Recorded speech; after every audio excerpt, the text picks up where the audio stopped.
guys and girls, it's your boy Mark, otherwise known as the Mad Chef. In the music world, I'm known as Metal Mark. If I look familiar to you, you may be subscribed to my original channel, which is still running. If you're not, and if you love heavy metal, all of my original music is on there, plus some great gear reviews. Anything hard rock and heavy metal or Dean Guitars related is going to be on there. I'll have a card floating around for you to subscribe to that channel, and I'll also have a link to my other channel in your description. But this is my cooking channel outside of music and my family and my job.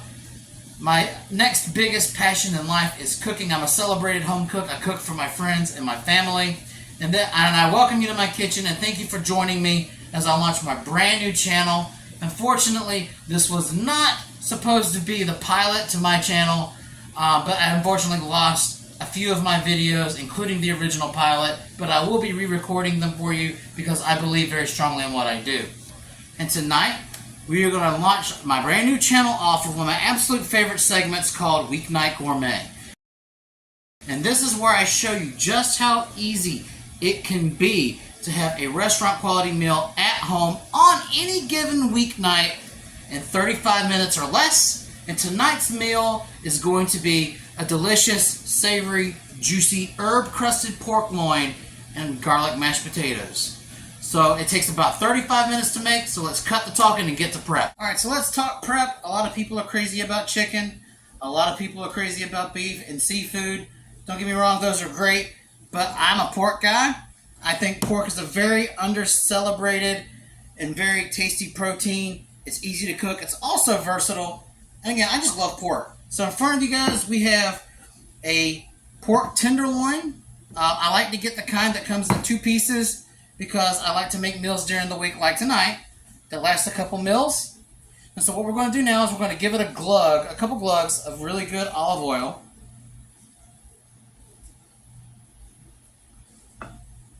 Alright, you don't want it too greasy, but you want to coat your loin so that way it develops a really good crispy crust. Alright, so now we're going to talk about seasoning. And here's the herb base.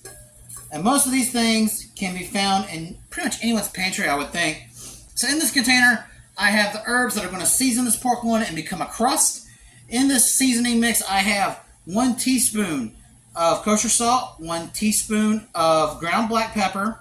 I have a 1/4 teaspoon of garlic powder. I have a 1/2 teaspoon of thyme, 1 teaspoon of fennel, and 1 teaspoon of this right here. And this is Herbes De Province. It is a French seasoning. It's most commonly used. You might not have known this. Not a lot of people know about this seasoning, but it's a great secret weapon, very flavorful. Most of you guys have had it, but did not know. This is the primary seasoning in the breading for chicken cordon bleu, which is absolutely delicious. Basically, it's just a bunch of basil, fennel, marjoram, parsley, rosemary, lavender, tarragon, and thyme. Instead of collecting these seasonings individually and making your own, this saves a lot of time and it's very flavorful. So what we're going to do is we're just going to spread this luscious, savory herb coating on the top. Make sure you rub it in real good. Flip it over. And this smells really floral. And that's due to the lavender. And before this, I did not know that lavender was even an edible herb.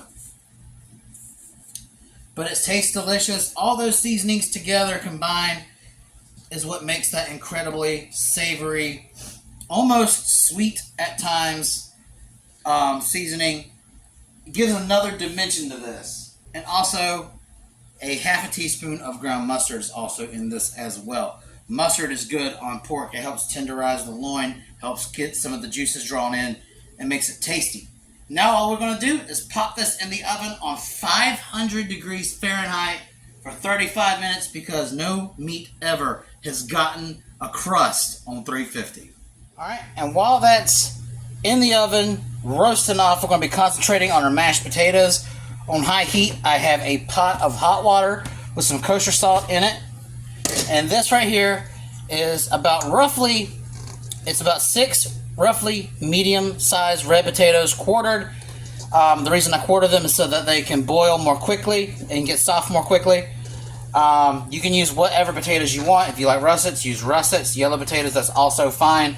What we're going to do is we're going to add our red potatoes to this water, get it boiling, get them tender, and I'll see you then. So our potatoes are ready for their next step. It only took about 4 minutes after I put in the potatoes for it to start boiling. That's why it's so imperative to get your timing right. As soon as the oven was preheated, so did the water. And it only took 11 minutes roughly to get these potatoes ready. Each potato is going to be a little bit different on the timing there. I know if you are cooking russets pretty much turn to mush if you look at them the wrong way. So what I like to do to ensure doneness is to take one of them and just press down with a spoon. And if they give like that one just turned to mush. That means they're ready. We're going to drain these bad boys and we're going to make the most savory garlic mash you've ever had. Okay, so once you have strained your spuds, you want to turn down the heat and start creating your mash. This is time to bring out your good friend, the potato masher. If you don't have one, no problem. A wooden spoon like I was using works just fine. And we're going to go ahead and start giving it a good turn. I don't know about you guys, but I like a really creamy mash. If you like a rougher one, that's fine. Everybody has their preference, but I like mine to be super creamy. Alright, so now that we've got roughly a rough mash right here, what we're going to do is we're going to throw in 1 whole stick of unsalted butter. Anytime I use butter on this channel, it's always going to be unsalted.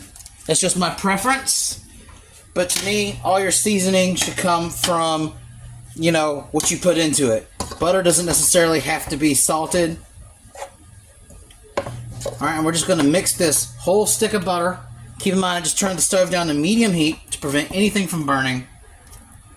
And we're just going to put that in there and we're going to stir it up until all that butter has dissolved into your mash.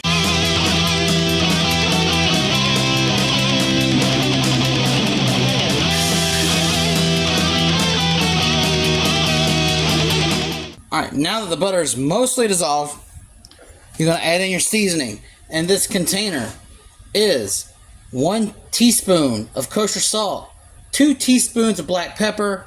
If you like a little less pepper, you can add less pepper, but I like mine peppery. And 2 tablespoons of garlic powder. Toss that right in. And then you're going to grab your half and half. You can use milk if you want, but if you're going for ultimate in richness and velvety texture like I am, half and half is the way to go. If you want that extra flex, you can use heavy whipping cream. But I find that my best results come from good old-fashioned half and half. I'm just going to add it a little bit at a time. And you're going to want to kind of take it off the heat for a little bit. Try not to make a mess like I just did, because you do not want to scald your milk product. Regardless of whatever your milk product is, you do not want to scald it, because it will happen very quickly. Alright, this is still a little thick. You want it thick, but you don't want to have to chew on it too much. It should dissolve once it hits your tongue. And we're going for that velvety, creamed potato feel here.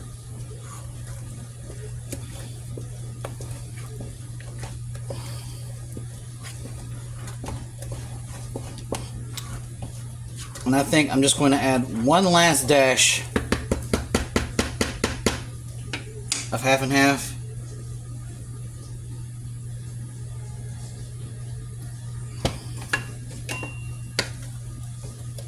And yeah, there it goes. You don't want to have too much resistance against your spoon when you're stirring.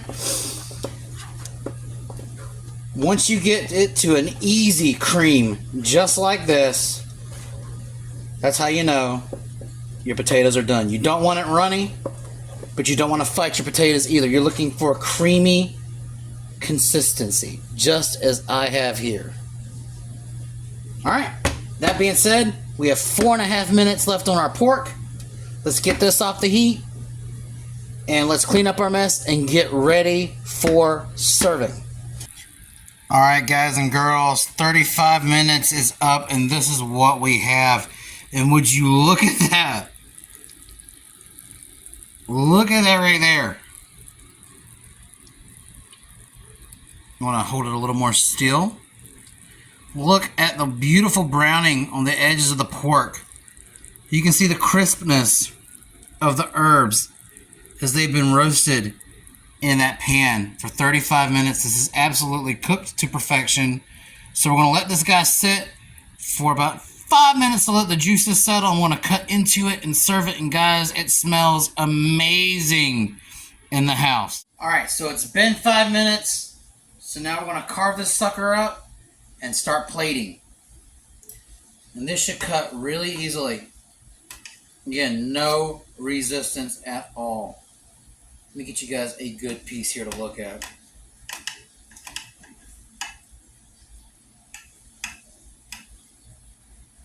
And check this out.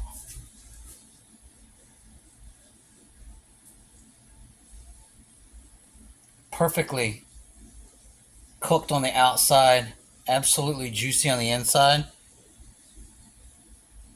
don't know if you can see, but there's a little juice spot in my hand. So we're going to cut the rest of this up into some medallions, and then we're going to plate it with our garlic mash, and we're going to try it. Alright, so now that we got our pork boys all cut up and portioned out, we're going to load this plate up. Get yourselves 3 nice size pork medallions. I don't care if I touch this because this plate is mine.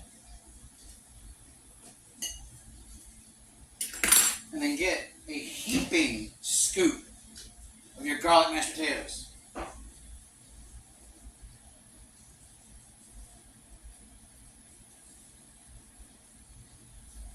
And to get that extra flex, a sprinkle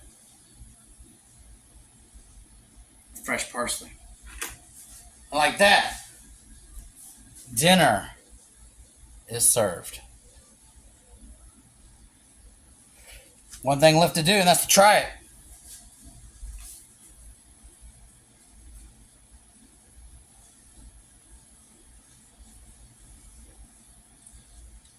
Oh, wow.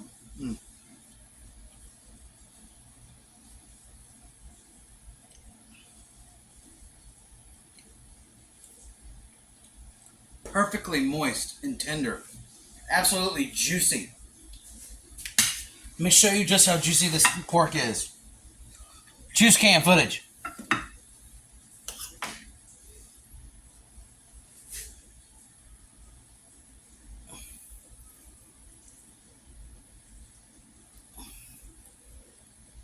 There you go. And then our handmade, homemade garlic mash with real butter and real cream.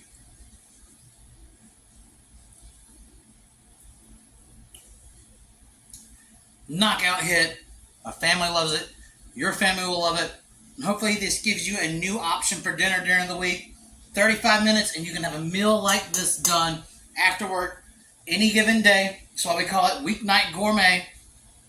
Please leave a like, a share, and subscribe.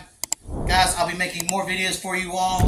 This is for the working class. This is for any time of day. Any kind of cook can make this. Common ingredients in most of your guys' fridges and pantries. Just a creative way of putting it all together. Thank you so very much. Mad Chef is out.